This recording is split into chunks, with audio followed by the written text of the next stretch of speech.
রাতে আমি যখন হুট করে উঠে পড়ি, আমার মনে হয় যে পাশেও ঘুমাচ্ছে। পুরা বেড খালি, তাও আমি এইটুক পর্যন্তই থাকি, মাঝখান পর্যন্ত, এর বাইরে যাই না। খুলনা থেকে আসতো ছুটিতে, এসে নিচে যখন ওর বাইকটা দেখতাম, আমার তখন অনেক ভালো লাগতো যে আসছে, আমার ভাই আসছে। আমি জানি যে ওর আমার প্রতি অনেক কেয়ার ছিল, ও জানতো আমার ওর প্রতি অনেক কেয়ার ছিল।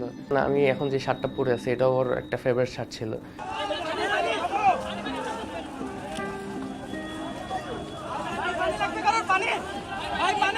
মীর মাহফুজুর রহমান মুগ্ধ 18 জুলাই কোটা সংস্কার আন্দোলন ঘিরে উত্তরার আজমপুরে সংঘর্ষে গুলিবিদ্ধ হয়ে মারা যান।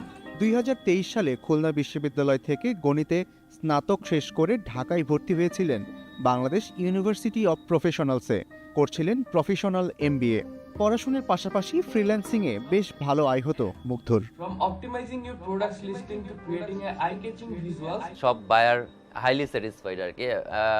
ওর যেই কন্ডিশন যে অলরেডি মোর দেন 1000 হচ্ছে রিভিউজ, তো এটা ওর একটা টার্গেট ছিল এবং ওটা নিয়ে খুব আমাদের সাথে ফ্লেক্স নিত। দেখছো, দেখতে ভালো লাগতেছে না, 1000 রিভিউ, 5 স্টার সব। ওর কখনো ইচ্ছে ছিল না সরকারি চাকরির প্রতি।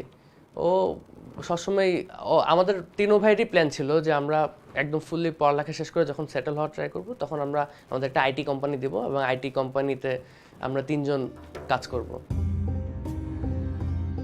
মুগ্ধর মৃত্যুর পর ফ্রিল্যান্সারদের বৈশ্বিক প্ল্যাটফর্ম ফাইবার তাদের অফিসিয়াল ফেসবুক পেজে শোক প্রকাশ করেছে। ঘটনার দিন দুই যমজ ভাই মুগ্ধ, স্নিগ্ধ ছাড়া পরিবারের সবাই ছিলেন ঢাকার বাইরে। খবর পেয়েই ছুটে আসেন তারা। মুগ্ধর গায়ে তো বুলেট লাগছে, তুই তাড়াতাড়ি আয়।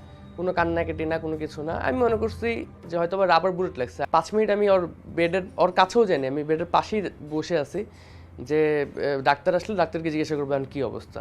আমি তখনও বুঝি নাই যে ও মৃত্যুবরণ করছে। ডাক্তার 5 মিনিট পরে এসে আমাকে বলতেছে যে ওর তো ECG-তে কোনো রিয়াকশন পাওয়া যাচ্ছে না। আমি আর তখন আর রাখতে পারি নাই নিজেকে। আমি দরজা খুলে চলে গেছি ওর কাছে। আমার বাবা মাকে তখন আমাদের আত্মীয় স্বজনরা ধরে নিয়ে আসছে। আমার মাও তখন থেকে সেন্সলেস হওয়া শুরু হয়েছে, যে 8-9 বারের উপরে সেন্সলেস হয়েছে। 3 ছেলের মধ্যে এক ছেলের এভাবে চলে যাবে তা যেন বাবা মার কাছে এখনো অবিশ্বাস্য। প্রতি ক্ষণে ক্ষণে তাই যেন বিদায় বেলার কথাই মনে পড়ে তাদের। এরারে যেমন কাছের থেকে আর দেখছি, ওরে আমার মনে হয় যে আমার দেখা শেষ হয়েছে না, কাছের থেকে আমি মনে হয় দেখতে পারি না। এই একটা আফসোস আর কি। পড়াশোনার পাশাপাশি ফুটবল খেলোয়াড়, গায়ক, গিটারিস্ট ও দক্ষ সংগঠক হিসাবে বেশ সুনাম ছিল মুগ্ধর। বাংলাদেশ স্কাউটসের সক্রিয় সদস্য ছিলেন মুগ্ধ, স্নিগ্ধ। যে কোনো দুর্যোগে এগিয়ে গেছেন তারা। মিলেছে ন্যাশনাল সার্ভিস অ্যাওয়ার্ড স্বীকৃতিও। বাসায় থাকলেও বা যাই করতাম, ও এটাতে যাইতো। এটা আমাদেরকে বললে আমরা আসলে কখন নাও করতাম না, যে হ্যাঁ পানি দিতে চাইতেই পারো। সবসময় বলতো যে যত সম্ভব আমরা পলিটিক্স থেকে বাইরে থাকবো, কখনোই পলিটিক্সে যাব না। মোটরসাইকেলের প্রতি আলাদা ঝোঁক ছিল মুগ্ধর। চেয়েছিলেন দেশের 64 জেলার সার্কিট হাউসের সামনে ছবি তুলতে, কিন্তু তার সেই ইচ্ছা যেন অপূর্ণই থেকে গেল।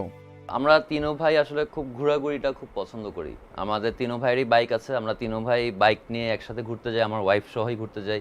আমরা কাপ্তাই, রাঙামাটি বাইক নিয়ে ঘুরে আসছি, কিশোরগঞ্জ, মিঠামইন, এরকম বিভিন্ন জায়গায়, শ্রীমঙ্গল। মুগ্ধর চলে যাওয়ায় নিজের অর্ধেক হারিয়ে ফেলেছে তার যমজ ভাই স্নিগ্ধ। থাকার ঘর জুড়ে সবখানেই যেন মুগ্ধরই স্মৃতি।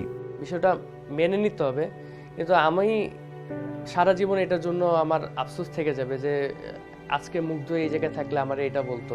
প্রমাণ সাপেক্ষে এই হত্যার বিচার চায় মুগ্ধর পরিবার। তবে তার জন্য নিরপরাধ কেউ যেন সাজা না পায় সেদিকেও লক্ষ্য রাখতে বলেছেন তারা। SS আল আরেফিন, প্রথম আলো।